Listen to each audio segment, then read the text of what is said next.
Comienza el año de la serpiente en China. Aquí simplemente empieza 2025. La serpiente en el zodíaco chino significa el descubrimiento de algo que estaba escondido o el comienzo de algo nuevo.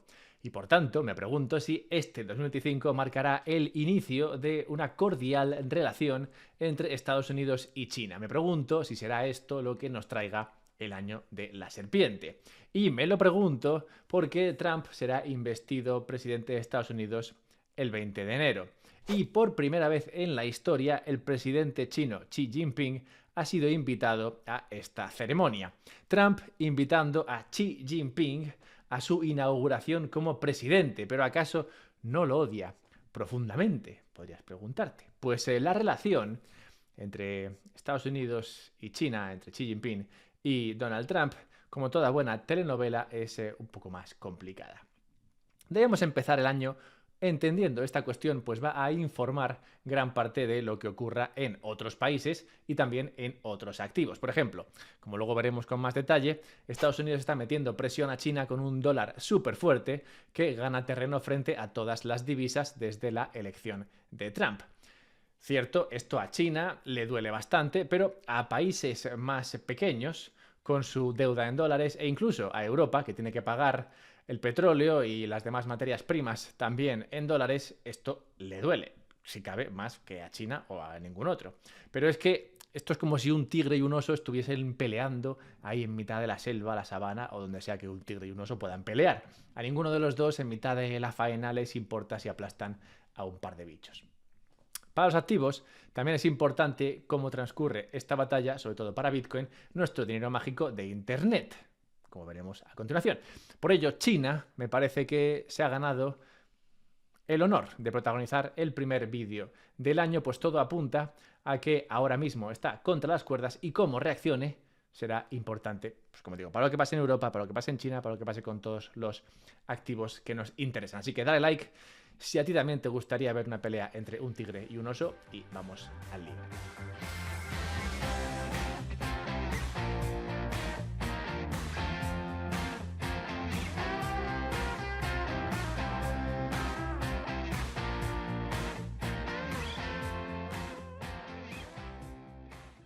Tan solo 10 días antes de acabar 2024, muchos analistas y medios financieros me sorprendían refiriéndose a la crisis de los bonos en China como el gran peligro escondido.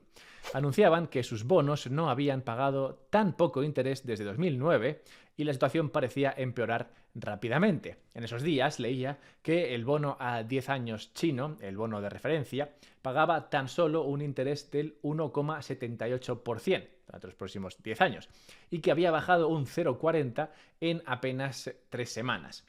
Curioso, que es uno, me dije, ¿será de verdad esto tan grave lo que está pasando con los bonos? ¿Será tan grave? Bueno, pues lo que vi fue que el bono a 10 años no pagaba un 1,78%, sino un 1,63%. Menos todavía, otros 15 puntos básicos había bajado desde lo que los medios ya anunciaban como algo trágico.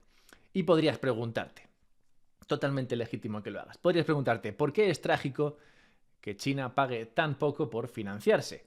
Muchas veces en este canal y en la calle, si me cruzo con alguien, digo que si suben demasiado los tipos en Estados Unidos o si suben demasiado los tipos en Francia, por ejemplo, esto sería un problema.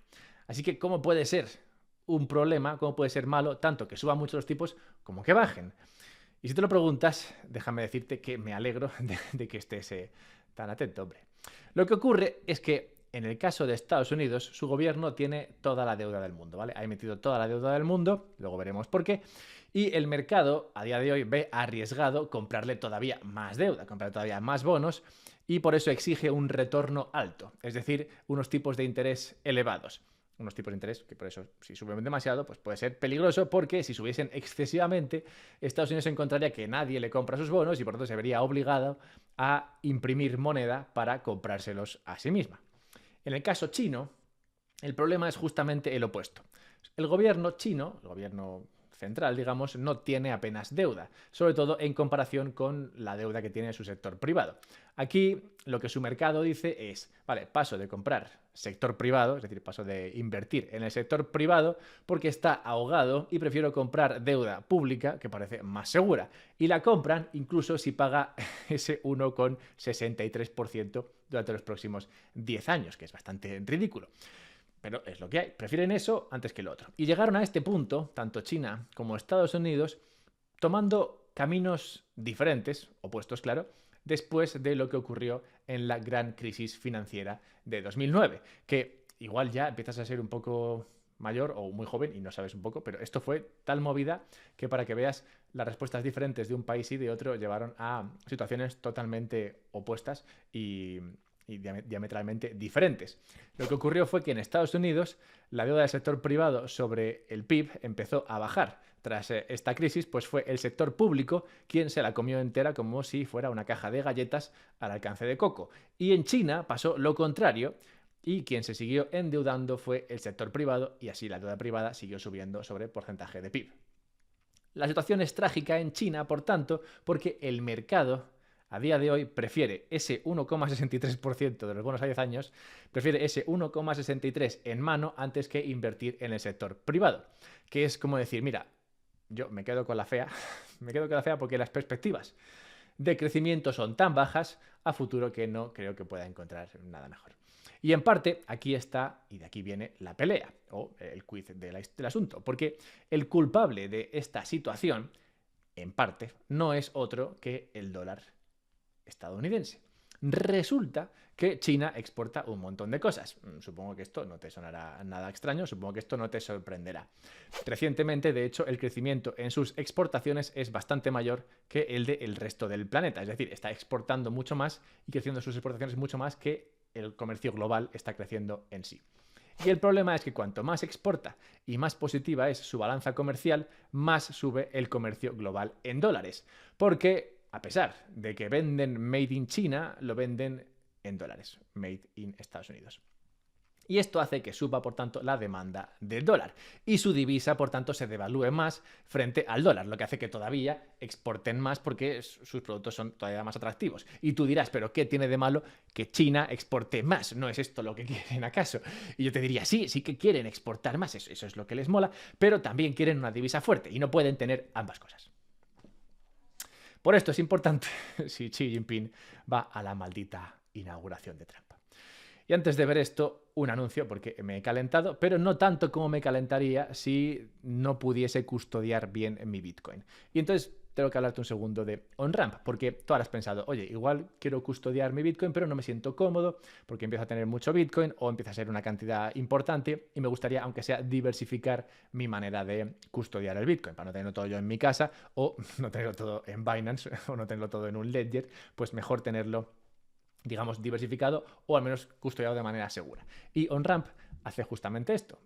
Ofrece un servicio de custodia profesional para que tú puedas depositar tu Bitcoin no en un tercero, lo cual es siempre arriesgado, sino en este caso lo que hace OnRamp es crear un sistema multifirma en el cual están involucrados 3 empresas que se dedican profesionalmente a la custodia de Bitcoin, de manera que ninguna de ellas controla tu Bitcoin, sino que entre las 3 crean un monedero y hacen falta 2 firmas de esos 3 para que ese Bitcoin se mueva. Puedes poner los requisitos que quieras, las condiciones que quieras para que ese Bitcoin solamente se mueva cuando tú digas. Esto está muy bien si, como digo, te empiezas a ver un poco presionado con la custodia de Bitcoin o si, por ejemplo, estás comprando para un fondo de inversión, un family office, una empresa y no quieres tú tener mismo la custodia. Así que mírate OnRamp y puedes usar el código UPSB para recibir $250 si te das de alta usando, pues eso, ese código. Por el momento, lo que viene pasando hasta ahora es lo que está pasando hasta ahora en China, es lo que pasó en su día en Japón a partir de los años 90. Japón, como China, vivió una explosión de crecimiento que acabó siendo o convirtiéndose en una explosión del precio de la vivienda y cuando se acabó la fiesta, pues se fue todo al carajo. Japón, como China hasta hoy, decidió que la deuda se quedara en el sector privado y que, bueno, pues ya lo digirieran ellos como bien pudieran. Y así su bono a 10 años comenzó a bajar, como está haciendo hoy el de China, de la mano también del precio de su sector inmobiliario que se hundió durante las siguientes décadas. La pregunta es, llegados a este punto, si China seguirá por esta senda o tomarán el camino de Occidente. Occidente, como sabemos, es más de estato pagado y entonces lo que hace es que el sector público se pone a imprimir el dinero necesario para comerse toda la deuda y hacer borrón y cuenta nueva. Lo que sería, digamos, la tercera fase de una burbuja de deuda. Primero se endeudan las empresas, luego se endeudan las familias y cuando ya no queda nadie con dinero, el gobierno lo imprime y es quien se endeuda. China a día de hoy no está muy por la labor de devaluar su moneda fuertemente o de manera radical, porque de querer hacer esto ya lo habría hecho. Ha tenido 800.000 millones de oportunidades. Así que, como no parece que quiera hacer esto, se podría entender que lo que espera es que sea otro el que devalúe. Estados Unidos. Si Estados Unidos devalúa el dólar, el escenario también sería bueno para China, que podría imprimir renminbis, así como si no hubiese un mañana, sin así devaluarse demasiado al menos frente al dólar. Y llegados a este punto, bien podrías pensar que este es un matrimonio perfecto. Estados Unidos supuestamente quiere un dólar más bajo, más débil, y China también lo necesita para solucionar su pequeño problemilla de deuda en el sector privado sin así destruir su divisa. Pues que se pongan de acuerdo. Pues que se pongan de acuerdo. Los dos quieren lo mismo, pues que ¿por qué no lo hacen? Eso pienso yo también. Pero, claro, parece que Estados Unidos tiene una mejor posición negociadora y habrá que ver qué le pide a China a cambio de ser el que devalúe primero su moneda. Por esto creo que es muy interesante la invitación de Trump a Xi Jinping para su inauguración. Si Xi decide acudir, cosa que no está ni medio clara en este momento, podría dar a entender que está abierto a llegar a una especie de acuerdo. Y para Bitcoin, que esto va de Bitcoin a fin de cuentas, esto es interesante porque, como explica Michael Howell, nos enfrentamos a un resultado binario.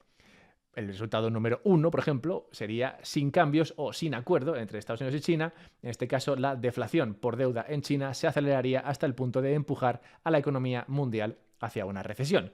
O escenario número 2, que se relaje monetariamente Estados Unidos, es decir, que se debilite el dólar estadounidense y en este caso los indicadores de inflación monetaria como Bitcoin y el oro subirían significativamente.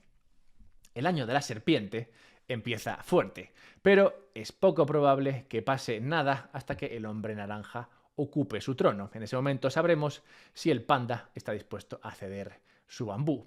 Esto es que hasta el 20 de enero poco se puede esperar que pase, pero después veremos qué ocurre realmente con el dólar. Sabremos si la subida que se viene viendo en el dólar hasta el momento actual es solo para así poder negociar mejor con el resto del planeta o si el dólar caro está aquí para quedarse. El futuro inmediato de Bitcoin depende de esta cuestión. Antes de cerrar el mañanero de hoy, déjame simplemente recordarte un par de cosas. La primera, que hay una newsletter en la cual mayormente se escribe los fines de semana, salvo que estemos en periodo vacacional, como es el actual, entre fin de año y nuevo año y Reyes y todo esto. Total, que te puedes suscribir a esta newsletter y recibirás pronto, cuando volvamos a ello, un mail, un artículo, todos los sábados, en el cual me meto en alguna de estas cuestiones con un poquito más de detalle o me meto en cuestiones un poquito más raras que necesitan que lo escriba porque si no, no se entendería bien.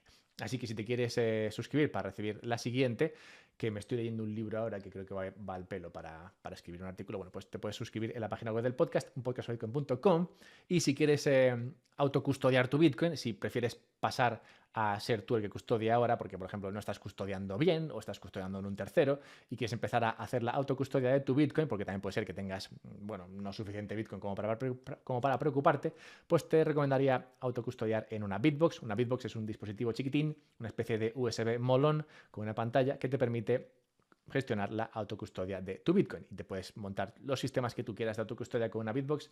Es así de flexible y muy fácil de usar, así que te puedes comprar una con un descuento usando el código UPSB y te llega en un par de días si estás en Europa, lo cual es otra ventaja extra. Míratelo. Y cerremos el mañanero de hoy recordando el nacimiento en tal día como hoy de John Ronald Reuel o Reuel, no sé cómo se diga, Tolkien. Tolkien, te sonará, es el autor del Señor de los Anillos, una historia, esta del Señor de los Anillos, Una historia de poder, como la que hemos tratado hoy. En aquella, como ocurre también en la historia comentada hoy, el que tenga un activo real tiene el poder y el resto simplemente son artificios de luces.